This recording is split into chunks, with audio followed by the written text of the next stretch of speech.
नमस्कार दोस्तों, आज मैं आपको एकादशी पारण पर सुनी जाने वाली तुलसी माता की कहानी सुनाने जा रही हूँ। प्रेम से बोलिए तुलसी माता की जय हो, विष्णु भगवान की जय हो। भगवती तुलसी मूल प्रकृति की प्रधान अंश हैं। प्रारंभ में वे गोलोक में तुलसी नाम की गोपी थीं।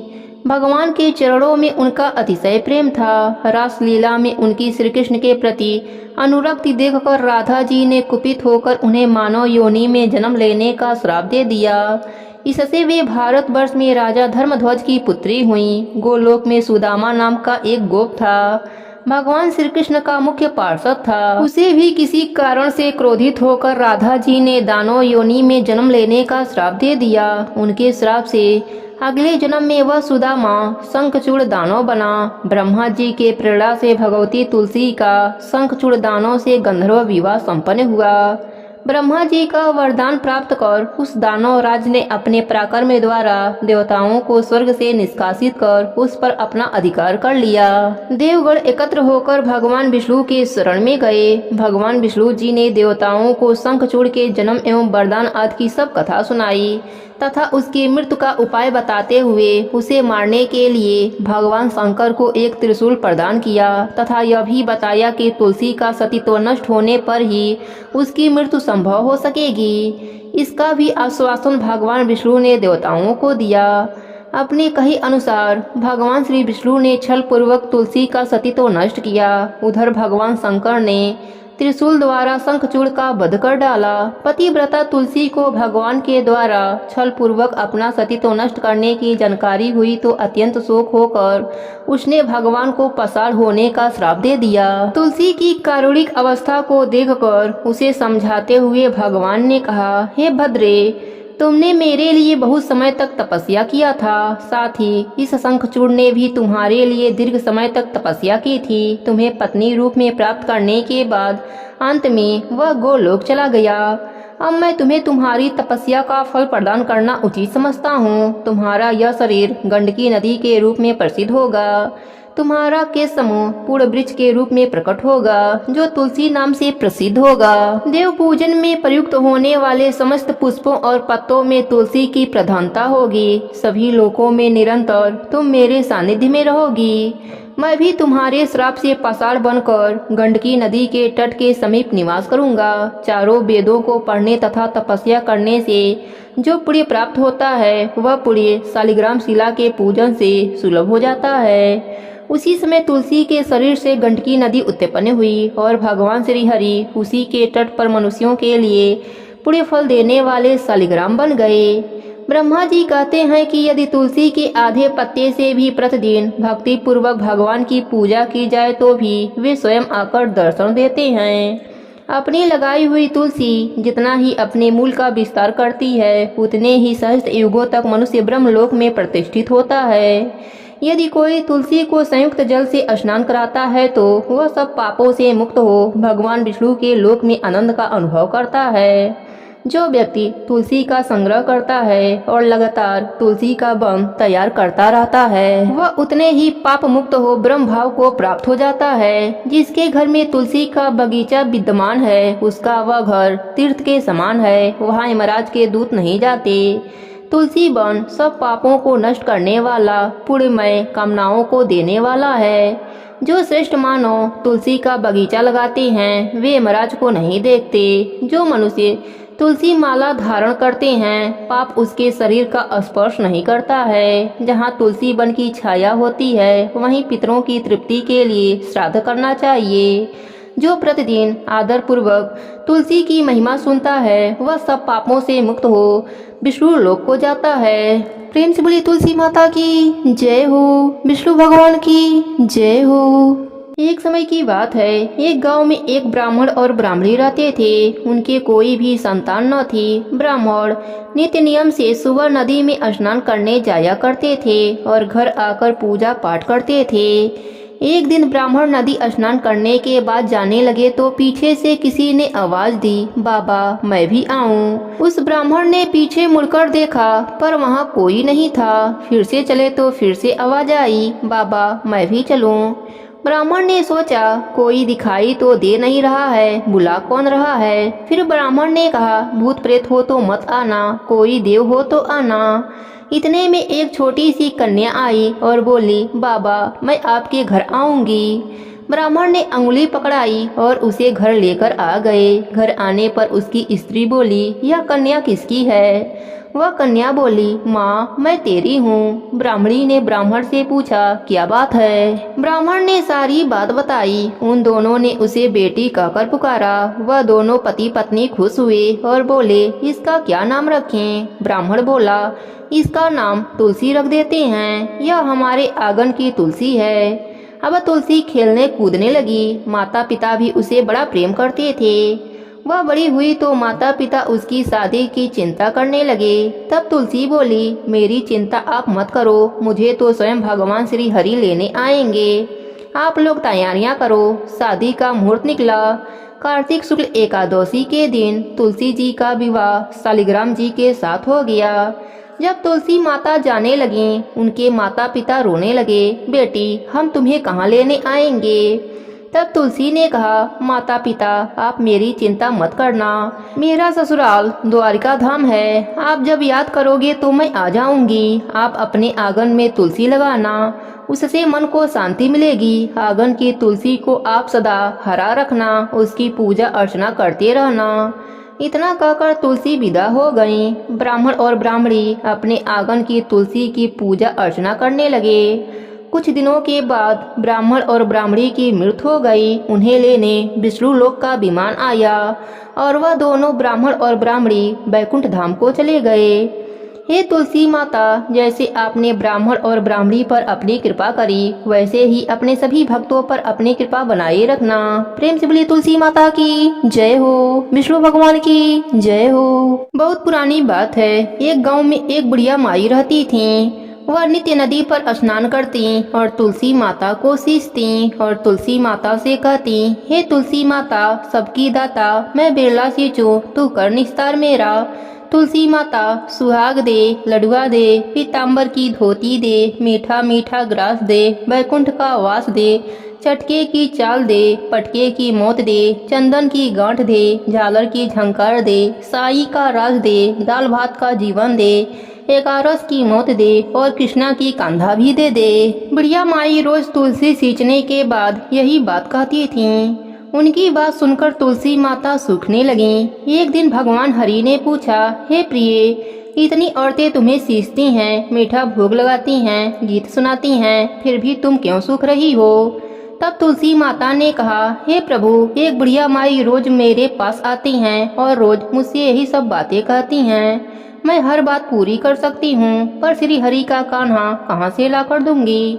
तब भगवान हरि बोले जब वह मरेगी तब कान्हा देने मैं स्वयं आ जाऊंगा। प्रिय तुम चिंता मत करो। कुछ दिनों के बाद बुढ़िया माई का देहांत हो गया। बुढ़िया माई के अंतिम संस्कार के लिए गांव के कुछ लोग बुढ़िया माई के मृत शरीर को उठाने लगे तो वह बुढ़िया माई इतनी भारी हो गई कि किसी से भी नहीं उठती। सब गांव वाले बोलने लगे कि बुढ़िया माई तो अपने पूरे जीवन में पूजा पाठ किया था, फिर भी यह इतनी भारी कैसे हो गई। उधर बूढ़े ब्राह्मण के रूप में स्वयं भगवान हरि वहां आए और पूछने लगे कि क्या हुआ।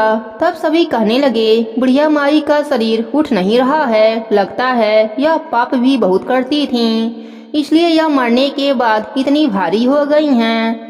तब भगवान के रूप में प्रभु बोले मुझे इसके कानों में एक बात कहने दो, शायद उठ जाए। लोग बोले ठीक है आप भी प्रयास कर लो। भगवान बुढ़िया माई के कानों में कहने लगे बुढ़िया माई मन की निकाल ले, अड़ुआ ले, गड़ुआ ले, पीताम्बर की धोती ले, मीठा मीठा ग्रास ले, बैकुंठ का वास ले, चटके की चाल ले, पटके की मौत ले, चंदन की गांठ ले, झालर की झंकार ले, दाल भात का जीवन ले, एकादशी की मौत ले और ले श्री हरि का कान्हा भी ले। इतना कहते ही बुढ़िया माई हल्की हो गई। भगवान अपने कंधे पर उसे ले गए। बुढ़िया माई को मुक्ति मिल गई और वह श्री हरि के साथ बैकुंठ लोक को चली गईं। हे तुलसी माता, जैसे आपने बुढ़िया माई पर अपनी कृपा करें, वैसे ही अपने सभी भक्तों पर अपनी कृपा बनाए रखना। प्रेम से बोलिए तुलसी माता की जय हो। एक समय की बात है, एक गांव में ननद और भौजाई रहती थी। घर के सभी लोग बेटी को बहुत लाड से रखते थे, परंतु उसकी भाभी अपने ननद से बहुत जलती थी। एक दिन बहू ने अपने सास से कहा कि माँ जी, आप अपनी बेटी से घर का काम काज क्यों नहीं करवाती? पराये घर जाएगी तो बहुत दुख पाएगी। परंतु सास ने कहा कि यह तो बहुत छोटी है, बड़ी हो जाएगी तो सब सीख जाएगी। बेटी का नाम रानी था। वह जब से समझदार हुई तभी से तुलसी माता का पूजा करती थी, तुलसी सींचती थी और सुबह शाम घी का दिया जलाती थी। तुलसी जी का पूजा करने के बाद ही वह खाना खाती थी। रानी तुलसी जी से प्रार्थना करती, हे माँ, सोने का लोटा दो और लड्डुअन का थार दो। इस प्रकार सोने का लोटा और लड्डुअन का थार आ जाता था। रानी वह ले जाकर अपने माँ को दे देती थी। इसी तरह उनका घर चलता था। उनके घर में कभी भी अन्न धन की कमी नहीं हुई। एक दिन उसकी माँ अपने बेटे से बोली, बेटा, रानी का विवाह का समय हो गया है, तुम उसके लिए घर खोज दो। तब उसकी भाभी बोली, मेरे जान पहचान की एक शादी है, रानी की शादी वहीं करा दिया जाए। रानी की शादी हो गई। वह बहुत ही गरीब थे। सुबह हुआ तो रानी ने अपने सास से कहा, मैं पहले तुलसी जी का पूजा करूंगी, उसके बाद ही अन्न जल ग्रहण करूंगी। सास बोली, हमारे यहाँ तो तुलसी का पौधा नहीं है। रानी को उसके ननद के साथ पड़ोस में लगी तुलसी के पौधे के पास भेज दिया। रानी ने तुलसी जी की पूजा करी और वही मांगा जो हमेशा मांगती थी। सोने के लोटा में जल दो और लड्डुअन का थाल दो। दोनों चीजें उसके सामने आ गईं। रानी ने वह लोटा व थाल पड़ोसन को दे दिया। पड़ोसन तो बहुत खुश हुई और बोली, बहू, तुम रोज पूजा करने आ जाया करो। जब वह दोनों घर आए तो ननद ने अपनी माँ को पूरी बात बता दी। सास गुस्से से बोली, अब देखती हूँ कि यह कैसे तुलसी पूजा करने पड़ोस में जाती है। सुबह रानी ने तुलसी पूजा के लिए कहा तो सास पहले से ही गुस्से में बैठी हुई थी। उसने कहा, कोई पूजा पाठ नहीं होगी, चलो काम पर लग जाओ। रानी बहुत दुखी हुई। उसने कुछ भी नहीं खाया। इसी तरह 4-5 दिन निकल गए और वह भूखी प्यासी ही रही। रात में तुलसी माता ने सपने में दर्शन दिया और बोली, बेटी, तुम आजकल मुझे जल से क्यों नहीं सींचती हो? मेरी पूजा पाठ भी नहीं करती हो, दिया भी नहीं लगाती हो। तब रानी ने कहा, मेरे ससुराल में तुलसी का पौधा नहीं है तो मैं कैसे पूजा करूं? तब तुलसी माता ने कहा, उठो और घर के आंगन में देखो, वहाँ तुलसी का पौधा है। रानी जब सुबह उठी तो उसने देखा सच में आंगन में तुलसी का पौधा था और उसमें हीरे मोती लटक रहे थे। वह बहुत खुश हुई और पूजा की थाली लाकर पूजा करी और जल से तुलसी जी को सींचा, घी का दीपक जलाया, परिक्रमा करी और उसने वही कहा, हे माँ, सोने के लोटे में जल दो और लड्डुअन का थाल दो। दोनों चीज उसके आगे आ गए। बहू ने ले जाकर दोनों चीजें अपने सास को दे दिया। वह चकित होकर पूछा, यह सब कहाँ से आया? तब बहू ने पूरी बात बताई। सास ने आंगन में जाकर देखा तो आंगन में तुलसी का पौधा जगमगा रहा था। सास को अपनी गलती पर बहुत शर्मिंदगी हुई। सास बहू से माफी मांगने लगी तो बहू ने कहा, माँ जी, उल्टी गंगा नहीं बहती, मैं आपके पाँव लगूंगी, आप तुलसी माता के पाँव लगिए। तब दोनों सास बहू और ननद रोज तुलसी माता की पूजा करने लगे, तुलसी सींचने लगे। हे तुलसी माता, जैसे आपने रानी पर अपनी कृपा करी, वैसे ही अपने सभी भक्तों पर अपनी कृपा बनाए रखना। प्रेम से बोलिए तुलसी माता की जय हो। विष्णु भगवान की जय हो। राई दामोदर की जय हो। अब सुनते हैं राम जी की कहानी। प्रेम से बोलिए राम जी की जय हो। वन में राम, सीता और लक्ष्मण जा रहे थे। सीता जी और लक्ष्मण को थका हुआ देखकर राम जी ने थोड़ा रुककर आराम करने का विचार किया। वह एक बुढ़िया के घर गए। बुढ़िया सूत काट रही थी। बुढ़िया ने आव भगत की और बैठाया, स्नान ध्यान कराकर भोजन करवाने बैठाया। राम जी ने कहा, बुढ़िया माई, पहले मेरे हंस मोती चुंगेंगे तो मैं भी भोजन करूंगा। बेचारी के पास मोती कहाँ से आवे? सूत काटकर गरीबी गुजार रही थी, पर अतिथि को ना कहना ठीक नहीं समझी। दुविधा में पड़ गई। अतः वह मन को मजबूत कर राजा के पास पहुंची और एक अंजलि मोती देने के लिए विनती करने लगी। राजा अचंभे में पड़ा कि इसके पास खाने को दाना नहीं है और मोती उधार मांग रही है। इस स्थिति में मोती वापस होने का तो सवाल ही नहीं उठता। पर आखिर राजा ने अपने नौकरों से कहकर बुढ़िया को मोती दिलवा दिया। बुढ़िया मोती लेकर घर आई, हंस को मोती चुगाई और मेहमानों का आव भगत किया। रात को आराम कर सवेरे सीता जी, राम जी और लक्ष्मण जी जाने लगे। जाते हुए राम जी ने उसके पानी रखने के जगह पर मोतियों का एक पेड़ लगा दिया। दिन भर बीते, पेड़ बड़ा हो गया, पर बुढ़िया को कुछ पता नहीं चला। पास पड़ोस के लोग मोती समेट कर ले जाने लगे। एक दिन जब वह उसके नीचे बैठी सूत काट रही थी तो उसके गोदी में एक मोती आकर गिरा।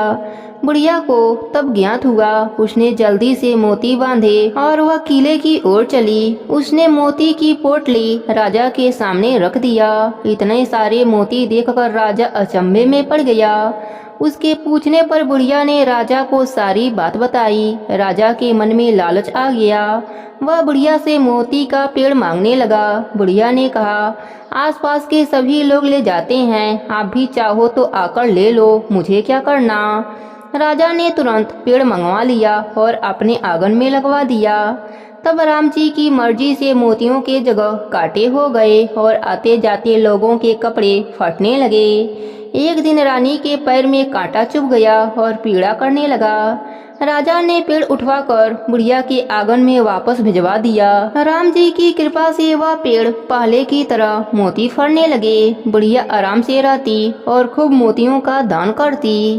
प्रेम से बोलिए राम जी की जय हो, चैत्र मास की जय हो। अब सुनते हैं गणेश भगवान की कहानी। प्रेम से बोलिए गणेश भगवान की जय हो। एक समय की बात है, एक गांव में एक बुढ़िया माई रहती थी। बुढ़िया माई के परिवार में सिर्फ उनका एक 10 साल का पंकज नाम का पोता था। बाकी लोग महामारी के बीमारी में मर गए थे। बुढ़िया माई का भी तबीयत खराब रहता था और पोता आंखों से अंधा था। उनका गुजारा भीख मांगकर बड़ी ही मुश्किल से होता था। उसी गांव में एक गणेश भगवान का मंदिर था। दादी पोते मंदिर के सीढ़ियों पर भीख मांगते। लोगों की भगवान पर अपार श्रद्धा देखकर उनका भी मन गणेश भगवान का दर्शन करने को होता, पर मंदिर का पुजारी उन्हें मंदिर में प्रवेश नहीं करने देता। वह कहता, भिखारी तुम लोग मंदिर में प्रवेश मत करो, नहीं तो मंदिर अशुद्ध हो जाएगा। पंकज अपने दादी से कहता, दादी मुझे भी मंदिर में जाकर गणेश भगवान को स्पर्श करना है, मुझे भी उनको लड्डू का भोग लगाना है। उसकी दादी कहती, बेटा तुम यहीं से उनके नाम का जप कर लिया करो, मंदिर में हमें पुजारी नहीं जाने देगा। इस प्रकार उनके दिन बीत रहे थे। एक दिन पंकज की दादी बहुत बीमार हो गई, इसलिए पंकज अकेले ही किसी तरह गणेश भगवान के मंदिर तक जाकर भीख मांगता और गणेश भगवान के नाम का जप करता। गणेश भगवान तो संकट नाशन है। वह पंकज की भक्ति देखकर एक बालक का रूप धरकर पंकज के पास आकर रोने लगते हैं। पंकज बालक के रोने का आवाज सुनकर अपने डंडे के सहारे बालक के पास आता है और पूछता है, बाबू तुम क्यों रो रहे हो। बालक के रूप में गणेश भगवान पंकज से कहते हैं, मेरा नाम गणेशा है, मुझे लड्डू खाने का मन कर रहा है, मेरे पास पैसे नहीं हैं और दुकानदार मुझे लड्डू नहीं दे रहा है, इसलिए मैं रो रहा हूँ। पंकज को उन पर बहुत तरस आया। वह अपने कटोरे में से 5 रुपया निकालकर 2 लड्डू खरीदा और उस बालक रूप भगवान को अपने हाथों से लड्डू खिलाया। जब पंकज गणेश भगवान को लड्डू खिला रहा था तब उसे बड़ा ही आनंद महसूस हो रहा था। अब तो यही सिलसिला रोज का हो गया। गणेश भगवान बालक के रूप में पंकज के पास आते और 5 रुपए का लड्डू बड़े ही प्रेम से खाते। एक दिन गणेश भगवान ने कहा, पंकज अब मैं कल से नहीं आ पाऊंगा। तब पंकज ने कहा, ऐसा मत कहो, तुम्हारा साथ मुझे बहुत अच्छा लगता है। जब मैं तुम्हें लड्डू खिलाता हूँ तो मुझे बहुत आनंद महसूस होता है। तब भगवान रूपी बालक पंकज से बोले, मित्र कल मैं अपने माता पिता के साथ दूसरे शहर जा रहा हूँ, इसलिए मैं नहीं आ पाऊंगा।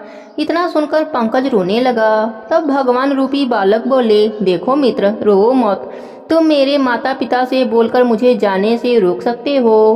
पंकज ने कहा, ठीक है, मैं तुम्हारे माता पिता से बात करूंगा, मुझे उनके पास ले चलो।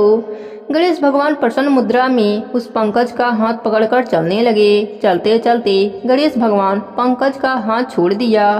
पंकज आवाज लगाने लगा, गणेशा गणेशा। पंकज को कोई आवाज सुनाई नहीं दी। तब पंकज आगे बढ़ा, लेकिन एक पत्थर के ठोकर लग जाने के कारण वह जमीन पर गिर गया। जब वह उठा तो उसके आंखों से दिखाई देने लगा और सामने साक्षात गणेश भगवान मुस्कुराते हुए उसे देख रहे थे। पंकज हाथ जोड़कर कहने लगा, प्रभु क्या मेरे साथ आप थे? क्या मैं आपको अपने इस तुच्छ हाथों से लड्डू खिलाया करता था? गणेश भगवान ने कहा, पंकज मैं तो भावों का भूखा हूँ। तुम्हारे हाथ से लड्डू खाकर मैं भी आनंदित हो जाता था। तुम इतने भाव से जो खिलाते थे, आज से तुम्हारे जीवन में जो भी संकट तकलीफें हैं वह समाप्त हो जाएंगे। इतना कहकर गणेश भगवान अंतर ध्यान हो गए।